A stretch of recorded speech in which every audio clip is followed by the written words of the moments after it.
les présidents des partis politiques et alliés. Mesdames et messieurs les présidents des organisations de la société civile, messieurs les personnalités indépendantes amis, distingués invités, chers camarades congressistes, délégués des provinces et de l'extérieur du pays, très irréductibles combattants.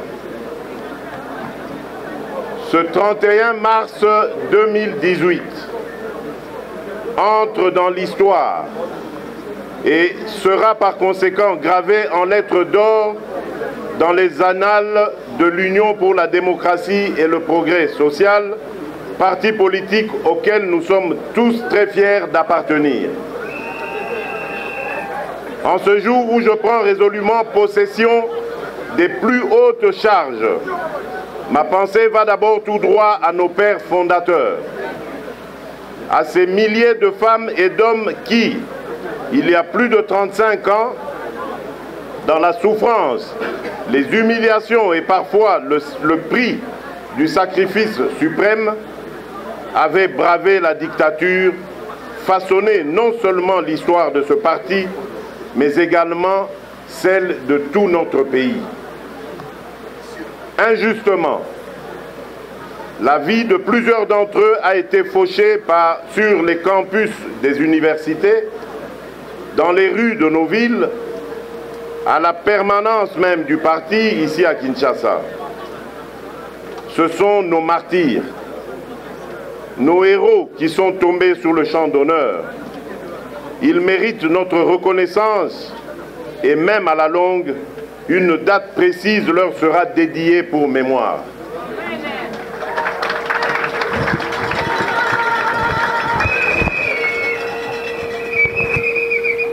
Permettez-moi de m'adresser exclusivement à ces victimes et aux pères fondateurs. Pour l'avènement de la démocratie et l'instauration du multipartisme en République démocratique du Congo, vous avez sacrifié vos vies et celles de vos plus proches. Nous ne vous oublierons jamais. L'UDPS ne vous oubliera jamais. L'UDPS, c'est le patrimoine que vous nous avez légué. Elle devra atteindre les objectifs que vous lui aviez assignés. Merci pour tout ce que vous avez fait pour le Congo. En mémoire de notre regretté leader et de tous nos martyrs de la démocratie, je vous prie de vous mettre debout pour observer une minute de silence. Monsieur le Président du Bureau du Congrès extraordinaire, chers camarades, vous êtes nombreux à avoir bravé les intempéries, consenti d'énormes sacrifices et parcouru de milliers de kilomètres pour participer à ce congrès. Vient d'être porté sur ma modeste personne pour présider désormais aux destinées de notre grand parti au moment où le pays traverse de nombreuses zones de turbulence et où les acteurs politiques peaufinent des stratégies aux fins de compétition électorale. C'est en toute humilité que j'accepte cette immense responsabilité.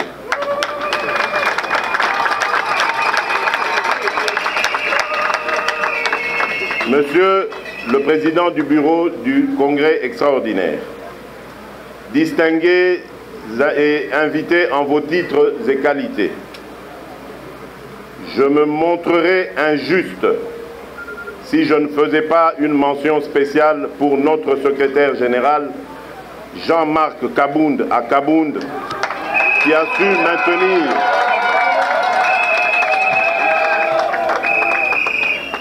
a su maintenir à flot, contre vents et marées, le bateau UDPS jusqu'à la tenue de ce congrès extraordinaire.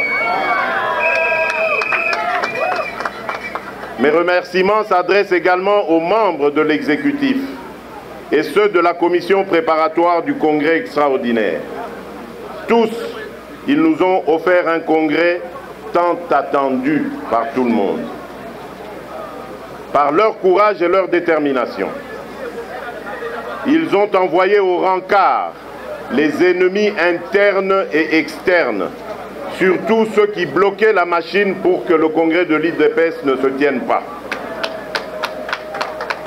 La réussite de ce congrès est donc une preuve qu'ils sont les fidèles disciples d'Étienne Tshisekedi Wamulumba.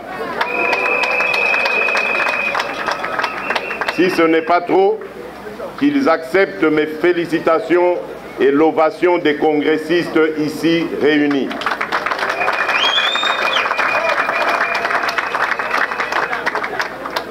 Je voudrais aussi remercier les jeunes et les femmes de l'UDPS pour leur engagement aux côtés des organisateurs. Mes remerciements s'adressent de façon particulière à vous, Monsieur le Président du Bureau du Congrès extraordinaire, et à toute l'équipe qui a travaillé sous votre houlette. Que tous les invités, à vos titres et qualités respectifs, vous trouviez ici l'expression de ma reconnaissance. Votre présence parmi nous a honorés et nous espérons qu'elle stimulera votre intérêt pour tout ce que l'UDPS fait. Permettez-moi de rendre un hommage spécial à deux personnes qui me sont très chères. Ma mère, Marthe Kassalou, qui a enduré des années durant des vicissitudes du combat politique de son époux et qui continue à supporter avec abnégation un long deuil dans l'attente de l'inhumation de notre président. Et aussi mon épouse, Denise Nyakeru, qui demeure un précieux et solide soutien à mes côtés dans toutes circonstances.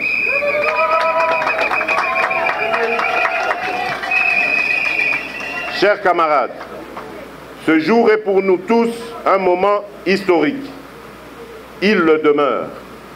Oui, ce jour est pour l'UDPS le début d'une ère qui marque notre ferme volonté commune d'écrire ensemble une nouvelle page de l'histoire du parti et de la République démocratique du Congo. Bref, la ferme communion de notre cher parti. Aujourd'hui, selon la règle démocratique, il a plu à vous les congressistes venus de tous les coins du pays et de l'extérieur pour représenter la base de l'UDPS de me faire confiance en m'élisant président.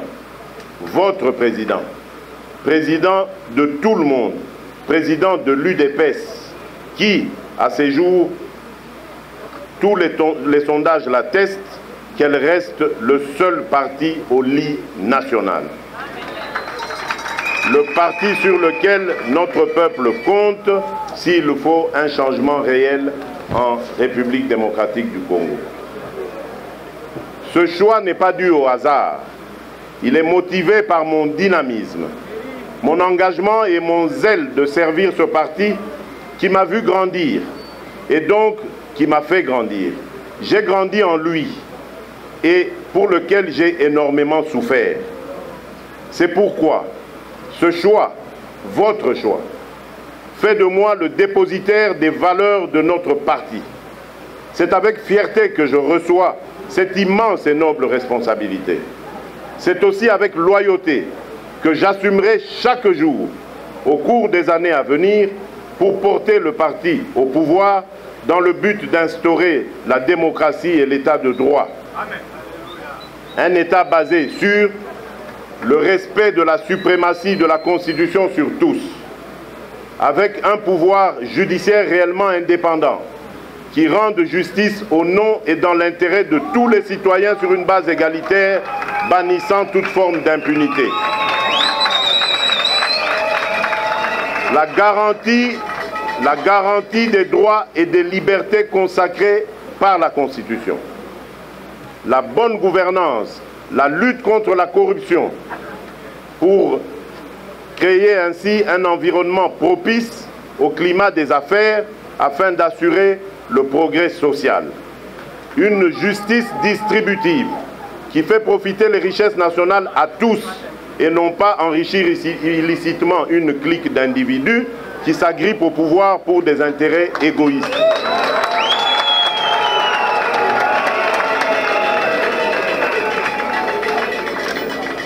La lutte acharnée contre l'insécurité et la terreur qui chaque jour endeuille nos frères et sœurs de l'Est du pays, de l'espace Kasaï ou d'autres coins de la République. Un État de droit qui, au-delà de ses dimensions continentales, rendra à la République démocratique du Congo son véritable rôle de leader au centre de l'Afrique et de moteur de la renaissance africaine. Un grand africaniste, Frantz Fanon, n'avait-il pas dit « L'Afrique a la forme d'un revolver dont la gâchette se trouve au Congo ».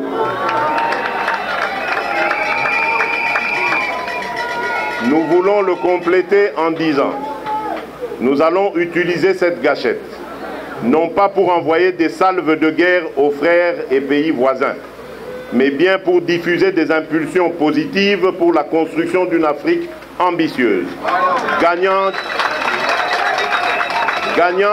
et véritable partenaire dans la bataille de la mondialisation.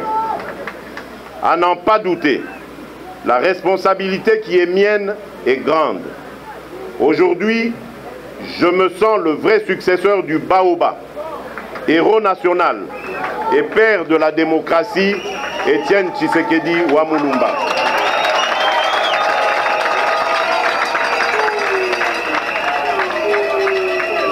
Je sais combien il est difficile, très difficile même, de prétendre le remplacer. Du reste, une opinion généralement admise veut qu'on ne remplace pas Étienne Tshisekedi Wamulumba, mais qu'on lui succède. Un penseur a dit « Si par vos actions vous créez un héritage qui inspire les autres à rêver plus haut, à apprendre davantage, à agir plus efficacement et à évoluer comme personne, alors vous êtes un leader. » En effet, la valeur d'une personne se mesure au bonheur qu'elle donne aux autres. Étienne Tshisekedi Wamulumba a tracé la route. Il m'appartient, avec vous tous, de poursuivre son œuvre sublime. La route vers le succès est en construction perpétuelle. Pour ma part, néanmoins, je tâcherai de demeurer dans son ADN politique et par conséquent, dépositaire des valeurs qu'il a défendues jusqu'à sa mort. Valeurs de constance, d'abnégation et de loyauté envers ses engagements. C'est donc en vrai résistant et combattant que j'accepte de porter l'étoffe de président de notre cher parti aujourd'hui. C'est pourquoi, et encore une fois, je tiens à remercier tous les congressistes qui m'ont élu. Tous se sont prononcés chacun à sa manière et selon sa préférence, en confirmant leur détermination, pour qu'enfin je sois celui qui tient partout et dans n'importe quelle circonstance le flambeau de l'UDPS. Mais qu'il me soit aussi permis d'adresser mon premier salut de nouveau président de l'UDPS à ceux qui, dans cette compétition, aspiraient à le devenir aussi et qui avaient certainement la capacité de le faire. Il s'agit de messieurs Paul Tshilumbu, Guy Bao Ebamou et David Moukeba Kalengai. Je leur tire un chapeau car grâce à eux, nous avons prouvé à la face du monde que la démocratie est une réalité dans l'UDPS.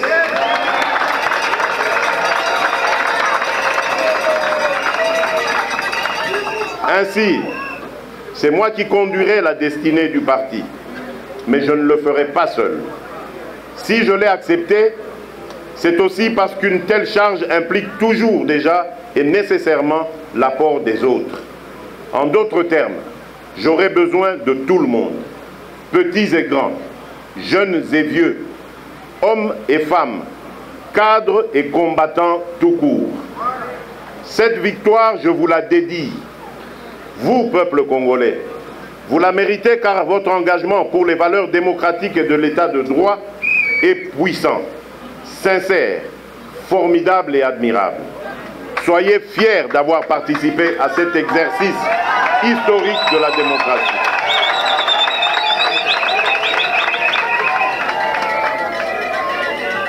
Lorsque j'avais besoin de vous, vous avez toujours su répondre présent. Et pour cela, je vous suis infiniment reconnaissant. C'est pourquoi que je compte m'appuyer sur les efforts de tous les organes et institutions qui seront nouvellement mis en place au sein du parti, mais aussi sur les hommes et les femmes de bonne volonté, sur nos différents partenaires ici et ailleurs, etc.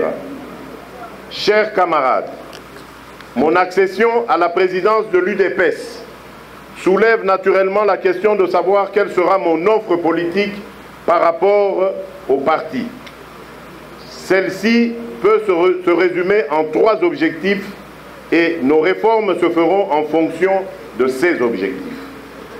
Le premier objectif consiste à organiser, consolider et élargir l'ancrage national du parti.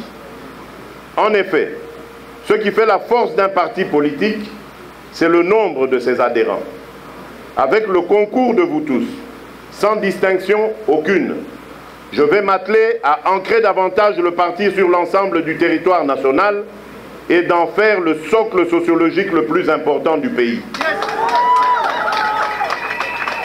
Cet objectif, chers amis, est à notre portée. Il est atteignable. Il nous suffit, dans un élan partagé, de redynamiser le parti, de garantir en permanence son unité, de renforcer les capacités d'analyse, de réflexion et de gestion de nos cadres, de mobiliser des moyens financiers, d'avoir la pleine mesure de l'importance de nos ligues de femmes et de jeunes et du rôle qu'elles peuvent jouer dans la consolidation du parti en une première force politique du pays. Le second objectif que je m'assigne est naturellement la conquête du pouvoir au scrutin du 23 décembre prochain.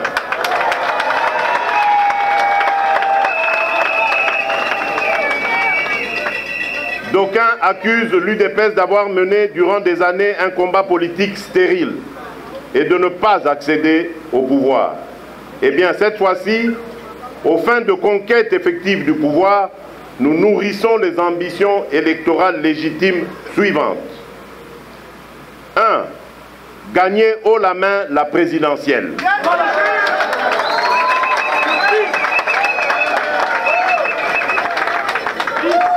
2.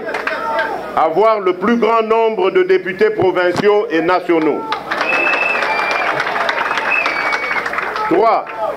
Compter le nombre le plus élevé de gouverneurs et de vice-gouverneurs de province. 4. Avoir le plus grand nombre de sénateurs à la Chambre haute du Parlement. Enfin, 5.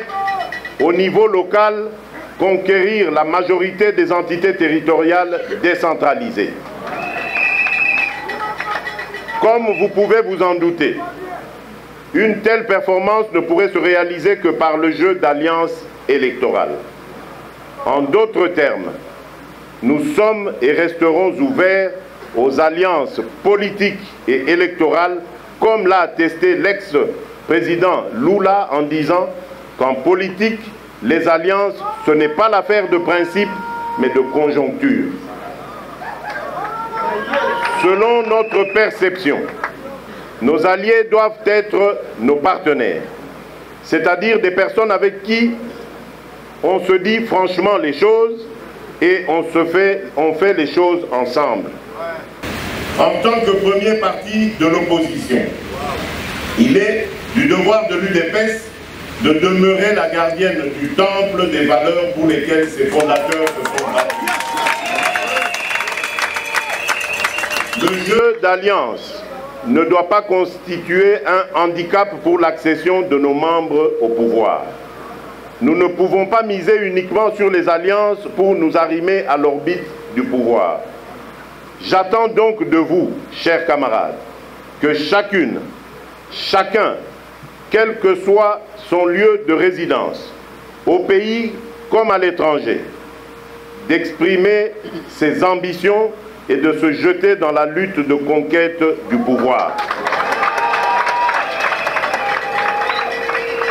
Dès après ce congrès, je donne la tâche aux différents comités fédéraux de se mettre au travail d'organisation de la base sans attendre la nouvelle mise en place dans les jours à venir.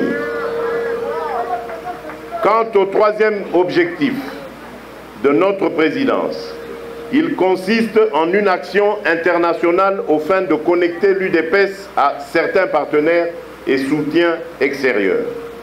À l'instar de grandes formations politiques dans le monde, l'UDPS est appelée à se rechercher des partenaires et des soutiens en dehors des frontières nationales.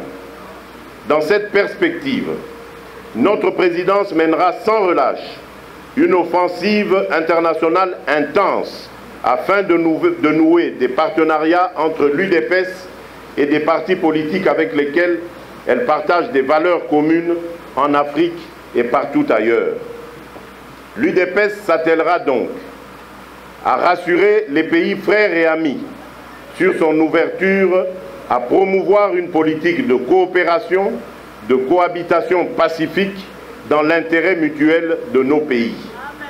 Elle se fera championne d'une politique basée sur la confiance qui ramènera la paix et la sécurité à nos frontières en lieu et place du climat de guerre et de terreur permanent qui perdure à l'est du pays depuis déjà 2 décennies.